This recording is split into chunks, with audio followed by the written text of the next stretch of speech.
shortly.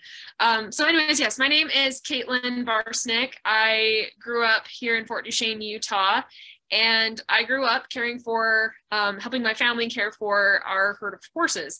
So we've been breeding and training paints and quarter horses my entire life. We stand several stallions, and my mom has a herd of breed mares that I help her with. I mostly train barrel horses and rope horses, and then I've also dabbled a little bit in the reining and show world.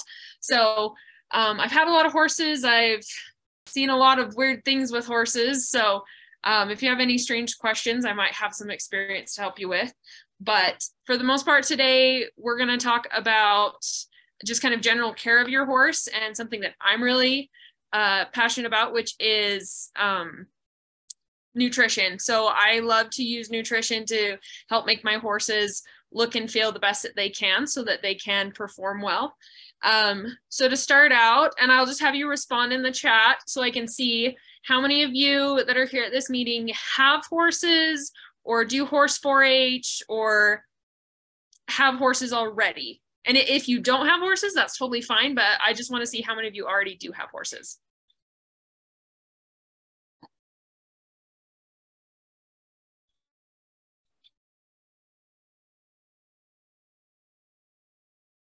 Anybody? I know there's a couple on here that do.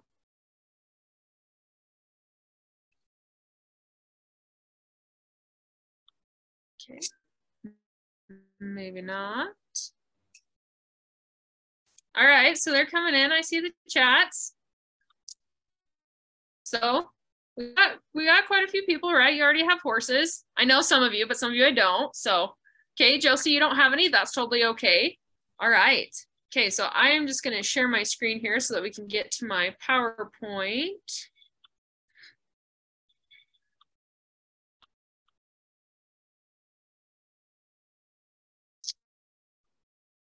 All right.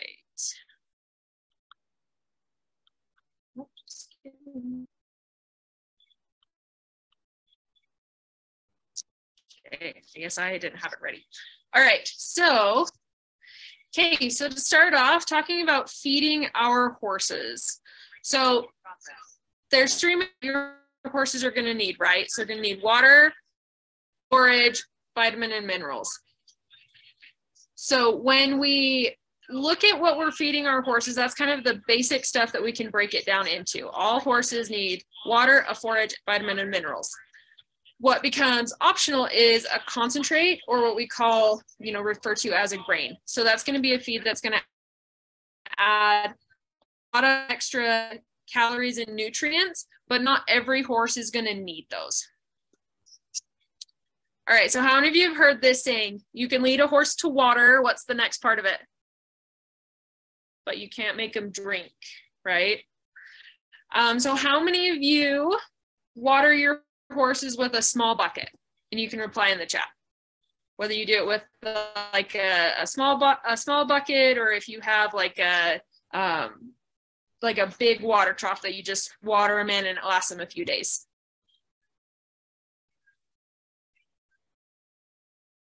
Okay, so the biggest thing about watering your horses, you can see this picture here on the screen, that pink bucket. Does that look kind of yucky? Would you want to drink that water? No. Okay, so when you are watering your horses, whether you're watering them in a small trough or a large trough, horses will drink 8 to 10 gallons a day. So if you are feeding them in a smaller bucket, make sure that you either water them enough times a day, or they have a big enough bucket they can get that 8 to 10 gallons a day. Horses like fresh, clean, and cool-ish water, right? So they don't want hot water, and they don't like to drink ice water either. So when I'm meaning fresh and clean, that doesn't mean your horse can't drink out of like a stream or a pond or a natural body of water. But if you've got like a really nasty, stinky, slimy bucket, they're not really going to want to drink out of that bucket either.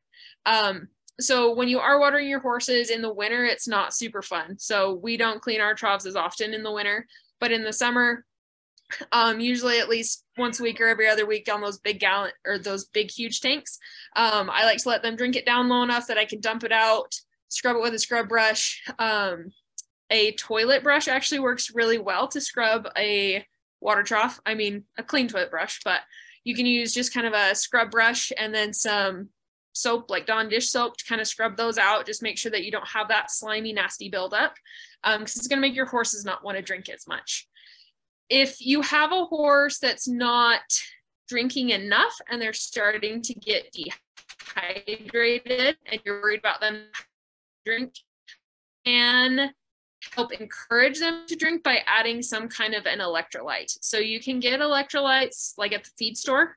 You can get them in a tube, you can get them in a powder, and you can even get them in either like a mix-in or a pellet that you can add electrolytes to their feed or their water. So an electrolyte, it's kind of when you use a lot of that.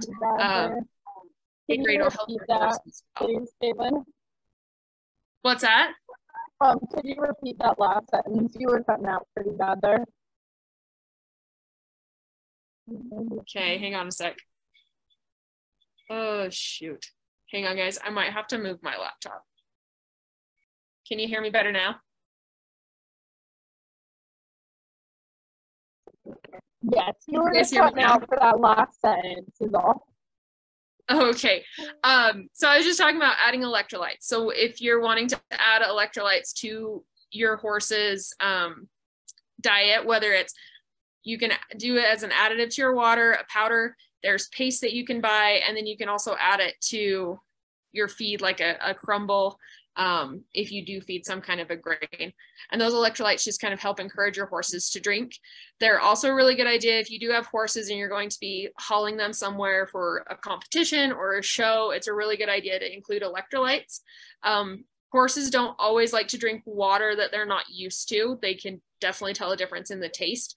So if you use electrolytes at home in your water, then that helps flavor your water and your horse knows that taste and that flavor. So when you go to a show, you can put that electrolyte in your water and they will still drink the right amount of water they have to drink, even though they're in kind of a stressful situation.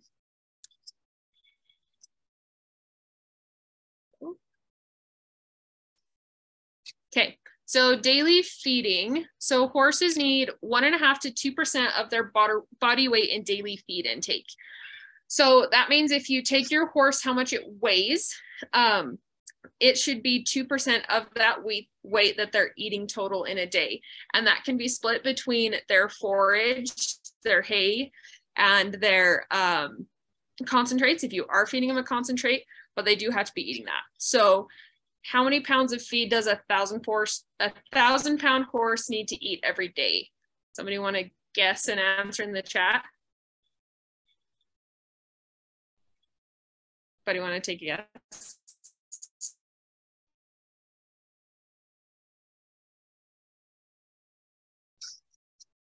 What is 2% of 1,000?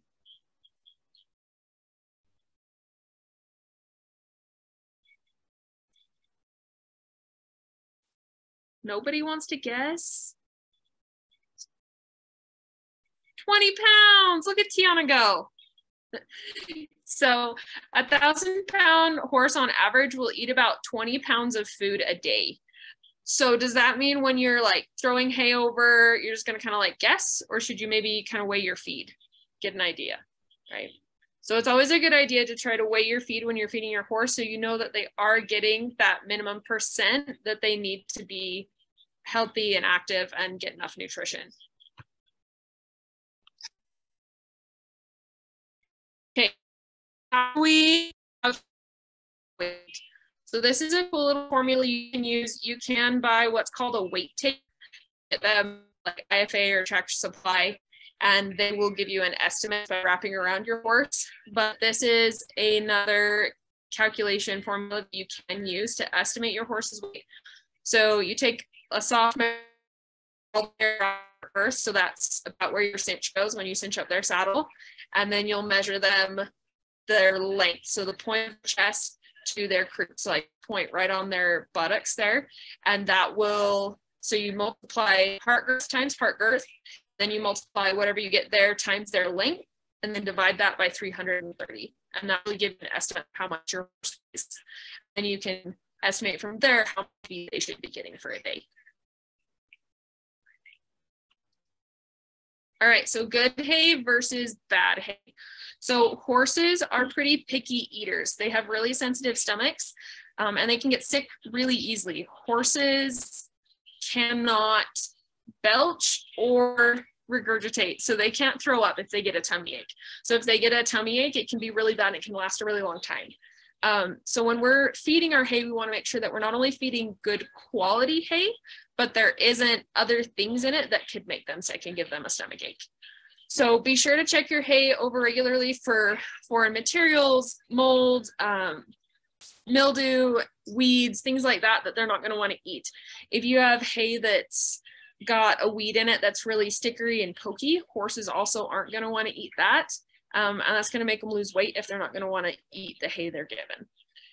You also want to check for mold. Horses are really sensitive to mold. It can make them really sick, not only internally, but the dust that's produced by moldy hay can make them sneeze and cough, and their lungs can be really sensitive to that. So good hay is a nice leafy fine texture. It's bright green in color and has kind of a slightly sweet fresh smell with no excess dust. So I do have some pictures of some good hay versus bad hay. So if we're looking at this hay that's over on the left side of the screen, that's a grass hay. So you can see that it's leafy and green and really pretty in color. Now your hay might not look like all the time on the outside. When hay's on, it doesn't necessarily mean that it's bad hay, as long as it's still nice and leafy and green on the inside. That other piece of hay that guy's holding, that's an alfalfa hay. So the plant is made a little bit different, but it's still that bright leafy green color that a horse is going to want to eat. All right, and this is an example of bad hay. So this is what mold looks like in hay. So if you ever open your hay bale and it has kind of looks like it has baby powder in it, or if it's really wet and tight, stiff, and has a really nasty smell to it, it's probably got mold, and you're not going to want to feed that to your horse. It can make them really sick. This one down here on the bottom corner, that's an example of, really dusty hay. When your hay is really dusty, if you have hay that's not necessarily moldy, but is a little dry and dusty, you can wet it down and still feed it to your horses. But you just want to really make sure that it's still a good quality hay, and it's not dusty to the point that it's making them cough and they're having a hard time eating it. Okay, so vitamins and minerals. How many of you guys take a vitamin? You can just raise your hands if you take a vitamin. I can see in the screen. All right, so you guys take your vitamins. Do you feel good when you take your vitamins? Nod your head, yeah? Yeah, vitamins make you feel good, right? So vitamins make our horses feel really good too. And our horses need some kind of a vitamin and mineral block when they are eating, even when they're eating really good quality hay, they still have to eat a vitamin or intake vitamins and minerals in their diet so that they can process their feed the way they're supposed to. So they do best when they have a free choice mineral in addition to their quality forage. So if you've ever been at IFA or Tractor Supply and there's like the big mineral blocks like you see in that picture, that's going to be a free choice mineral, and you can just put that whole block in your horse's stall and they will just eat it when they feel like they need it. Horses are really good at regulating themselves that way. So you might catch them just lick on it and lick on it and lick on it, and then you might not see them lick on it for a few days.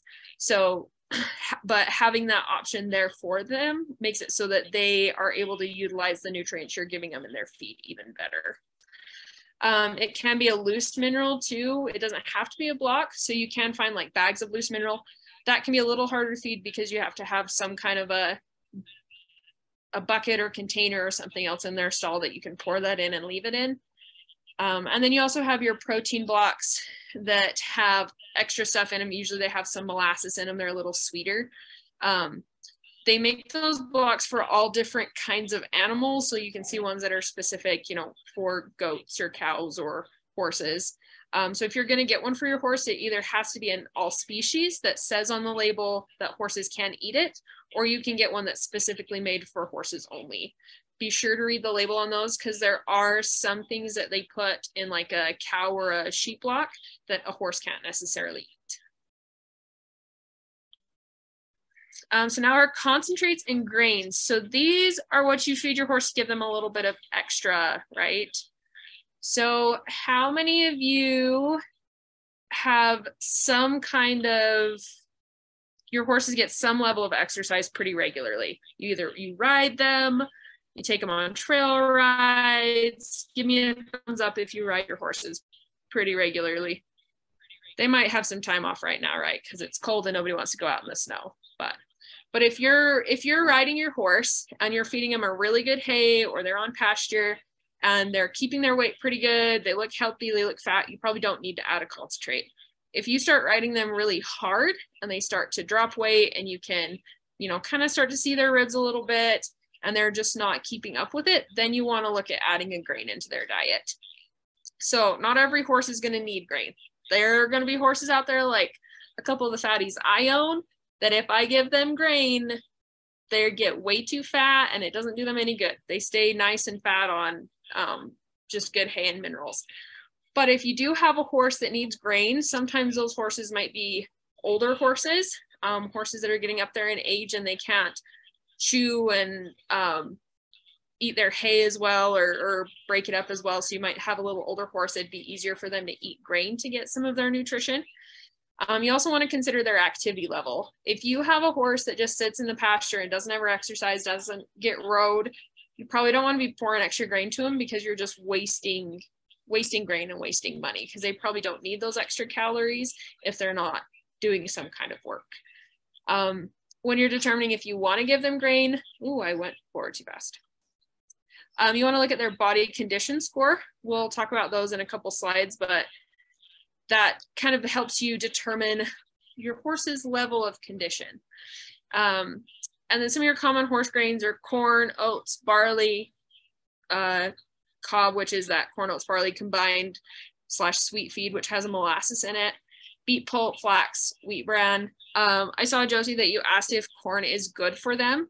So horses can eat corn, and corn is included in a lot of horse feeds and horse grains, but it's not very good for them to just eat it straight. It can be a little bit too high in nutrients for them, and it can make them sick if they eat too much corn at one time. So usually it is mixed in with other stuff to kind of buffer it, so they're not just eating straight corn. And then your manufactured feeds, texturized or pelleted. So that's like when you see the bags of feed at IFA that are like Purina or Nutrina or whatever other brands they have.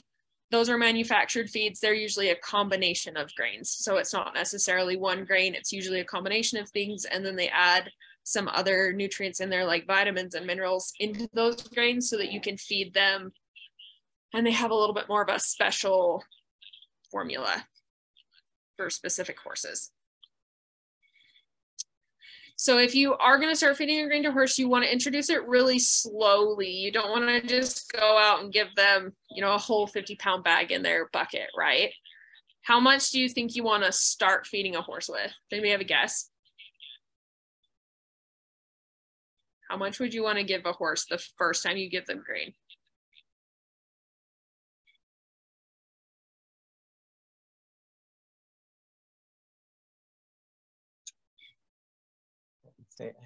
A handful. A handful? Okay. A your size handful or a your mom size handful?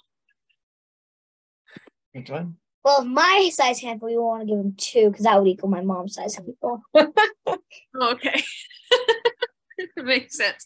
Right. So that's where we want to try to weigh our feeds, right? So you can get just like a little bathroom scale or the little kitchen scales. Usually you want to start them out depending on the feed. A lot of times it'll be recommended on the bag.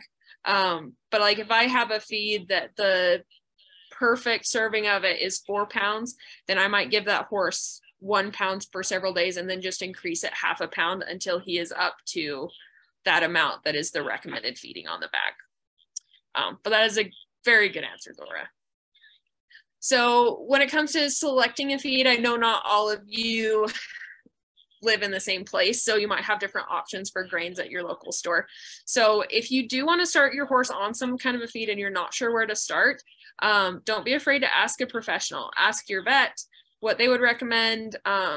If you work with a trainer, or if you know of anybody else in your area that raises horses and works with that really often, don't be afraid to ask them what kind of feeds they would recommend, because there are a million different brands and formulas out there. Research your horse's needs. Learn to read your feed labels. So if you have a horse, so for example, if you go into IFA and they have the Purina line of feeds, they have a feed called Purina Senior that is for old horses. They have a feed called Purina Junior that is for colts. They have an Omeline 200 that has a picture of a racehorse on the bag. And you can kind of look at those and see what level of performance or what level of exercise your horse is getting and what might be needed in their diet. And that's where those feed brands have feeds made for specific life stages like senior and junior and things like that. And then always feed according to your label directions. Measure it by weight. If you're not feeding according to how much the label tells you to feed, then that horse isn't actually getting all of the nutrients in that feed. So if there's a feed that you have and it says it's supposed to be fed at 2 pounds a day and you're only feeding it 1 pound a day, you know, once you're past the introduction period, they're probably not getting the actual amount of nutrients that are listed on that feed's label.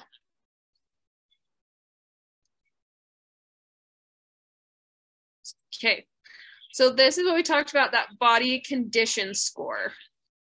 So who wants to tell me what number do you think is like perfect for a horse off that scale?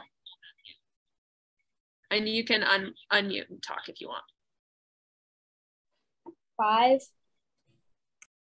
5? Who said that? Was that Faith? It wasn't me. It was me, Amanda. Okay. Sorry, I didn't see which one turned it off. Yeah, so a 5, that moderate, you know, 4, 5, 6, they're starting to get a little fat, right? They're probably not able to do stuff as well. You got to think of it this way. If you ate a dozen donuts and then ran a mile, would you feel very good? Probably not, right? So your horse feels the same way. You want to make sure that they are in good enough shape to do what you're asking them to do, but they're not overly fat, right? Because an overly fat horse can be just as sick as an overly skinny horse.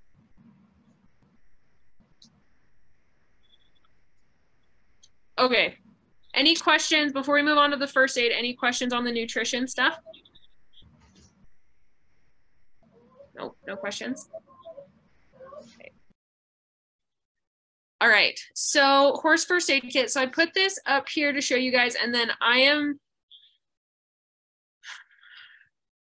so we'll look at this, and then I'm gonna actually turn off my screen share and show you my first aid kit so that you can kind of see what some of these items look like. So this is just a very basic first aid kit. So gauze pads, cotton sheet, and you can get that at different things. Sometimes it'll come in a roll, sometimes it'll come in just a little teeny, like a square sheet. Vet wrap, elasticon tape, brown gauze, rubbing alcohol or sterile saline, wound dressing. There's different options for that. That's kind of a paste. And then blue coat, scarlet oil, Vetricin spray, some kind of a spray for wounds, and then syringes and needles and scissors. So I'm going to stop my share for just a second. So how many of you can just raise your hand or give me a thumbs up. How many of you have a horse first aid kit already? Yeah, okay. Do those items look pretty similar to what you have in your kit? Yes, no? Kind of. Okay. So nice. So we're gonna start with gauze. So that kind of like this. So it's kind of a stretchy material, but it's soft. It's not sticky like vet wrap. So it's nice and soft. You can use this to go actually on the wound. So like if a horse, so say your horse overreaches and hits himself with his shoe and cuts his front foot open, or sticks his foot through the fence and cuts his leg. This is what you can put right on the cut. You're going to want to wash the cut off first, but this stuff is nice and soft, nice and squishy. You can put as much of it on there as you need to, whether you've got to stop the bleeding or whatever else. That does. I'm actually out of my cotton sheets. I'll show you, but I do have vet wrap. How many of you have seen vet wrap before? Everybody know what vet wrap is? Give me a thumbs up if you know what vet wrap is. Because once I show you, it's cheating. Okay. So, right. So this is vet wrap. It's like a really stretchy, comes in a ring like this. It comes in lots of fun colors. I'm boring, so I buy black. But it's nice and stretchy. This is what you're going to put on the very outside of it to keep that horse's leg wrapped, so that bandage doesn't fall off of it, essentially. And then your Elasticon tape is this stuff. It's got a little bit of stretch to it, but it's really, really sticky. And it's your tape that's going to keep that vet wrap from unrolling once you've wrapped it around the horse's leg. The brown gauze is this stuff. This is just something you can use to help keep it in place. Roll. This one's not stretched.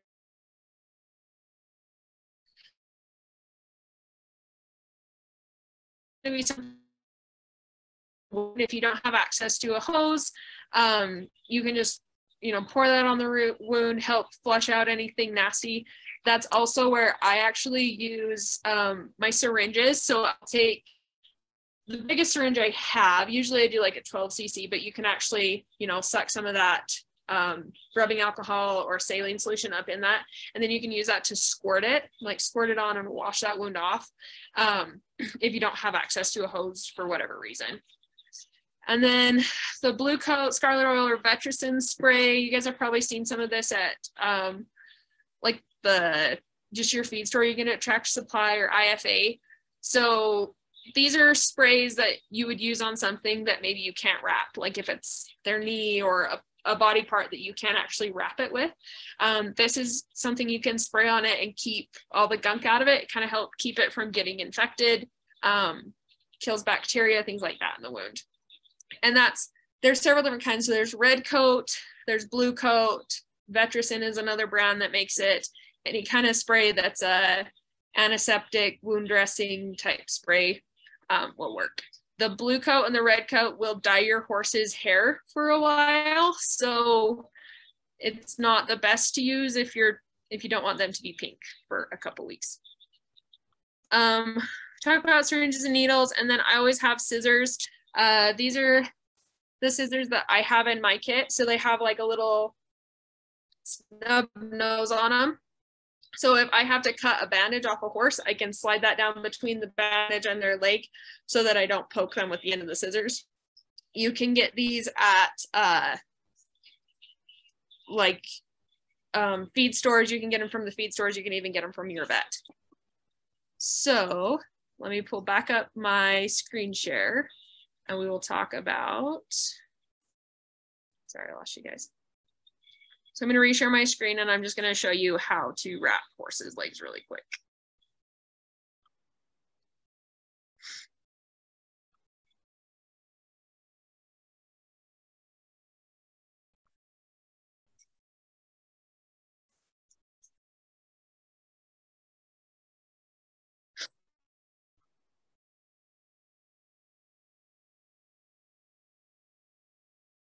Okay.